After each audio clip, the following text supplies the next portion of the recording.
के लंबे सफर के बाद मुगल सराय पहुंची। रास्ते में बहुत से लोग मारे गए, अनेक लोग जख्मी हुए और बहुत से लापता हो गए। कैंप की ठंडी जमीन पर जब सराजुद्दीन ने अपनी आंखें खोली तो अपने आसपास मर्दों और औरतों बच्चों का हुजूम देख के मानो बूढ़ा सराजुद्दीन कुछ सोच समझ नहीं पा रहा था। उसके कान मानो बंद थे। यूं तो कैंप पे बहुत शोर था पर उसे कुछ सुनाई नहीं दे रहा था।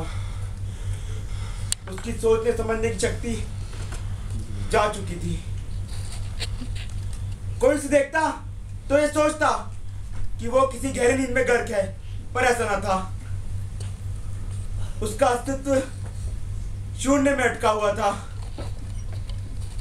तभी न जाने कहां से सराबुद्दीन में ताकत आई और वो उठ खड़ा हुआ और भीड़ में कुछ कंगालने लगा, मानो वो कुछ ढूंढ रहा है।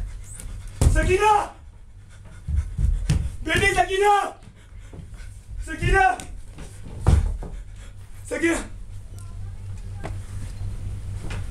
फरीदा, बेगम फरीदा, फरीदा।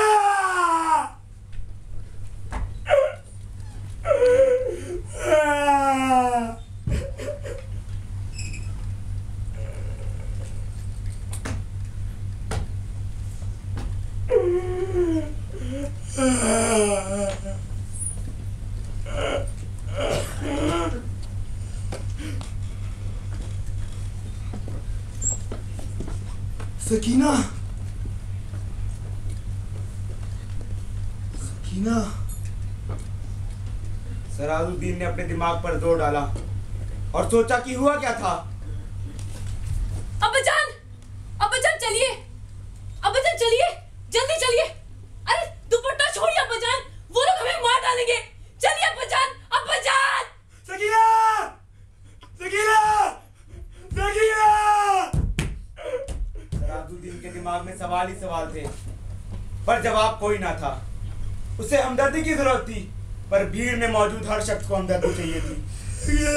उसे कुछ समझ नहीं आ रहा था। इसी तरह 6 दिन बीत गए और अचानक एक दिन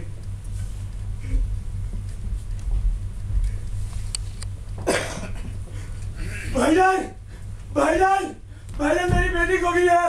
भाईजान मेरी सकीना खो गई है, उसे ढूंढ लो। भाईजान। कैसी दिखती है वो? मेरी बेटी,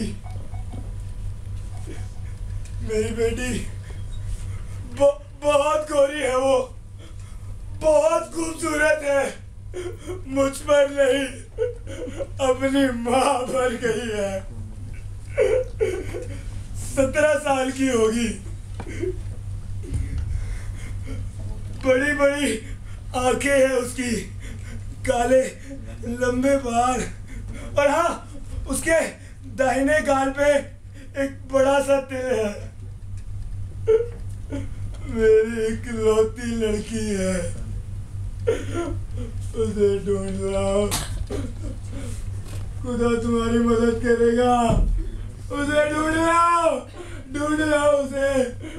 अगर वो जिंदा हुई तो हम उसे जरूर ढूंढ लाएंगे। हाँ, जरूर ढूंढ लाएंगे उसे। और वो नौजवान अपनी जान हथेली पर लेकर अमृतसर की ओर रवाना हुए। उन्होंने वहां पर फंसे बहुत से बच्चों और बूढ़ों को निकाला, स्त्रियों की भी मदद करी और फिर अचानक एक दिन उन्हें मैदान में एक लड़की दिखी। अरे ये तो वही लड़की जिसके बाप ने हमें उसे ढूंढने को कहा था। नहीं, डरो नहीं। तुम सकीना हो ना? नहीं, मैं सकीना नहीं हूँ। हमें तुम्हारे अब्बू ने ही भेजा है। हाँ, मैं सकीना हूँ। तुम बैठो, आराम करो। इसके लिए कुछ लेकर आओ। बैठो, तुम आराम करो। उन नौजवानों ने सकीना की खूब दिलजोई की, उसे खिलाया पिलाया और अपने साथ लॉरी में बिठा लिया। उन्होंने उसे दिलासा दिया कि वो उसे अपने अब्बू से मिला देंगे। एक ने उसे अपना कोट उतार के दिया क्योंकि दुपट्टा ना होने के कारण सकीना बहुत उलझन में थी।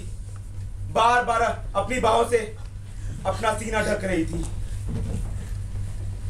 इसी तरह 10 दिन बीत गए।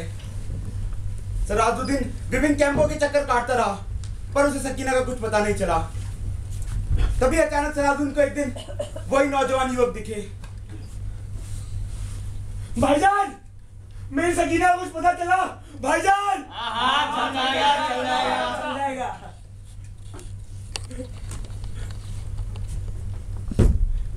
या मौला, मेरी लड़की को ढूंढने में इन नौजवानों की मदद करना मेरे मौला, मेरी मदद करना।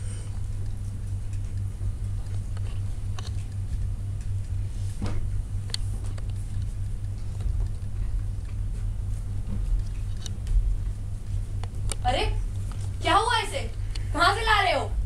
रेलवे स्टेशन के पास बेहोश पड़ी थी, अस्पताल ले जा रहे हैं। लगता है तो मर गई है। इसे अस्पताल लेके जाओ।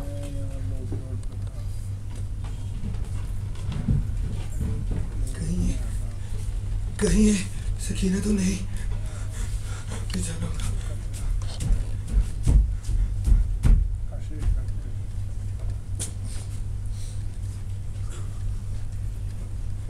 सकीना! बेटी सकीना! सकीना! अरे कौन है आप? क्या हुआ? मैं इसके अब्बा हूँ। पीछे हटिए, पीछे हटिए, देखने दीजिए मुझे। खिड़की खोल दो। अरे मैंने कहा खोल दो।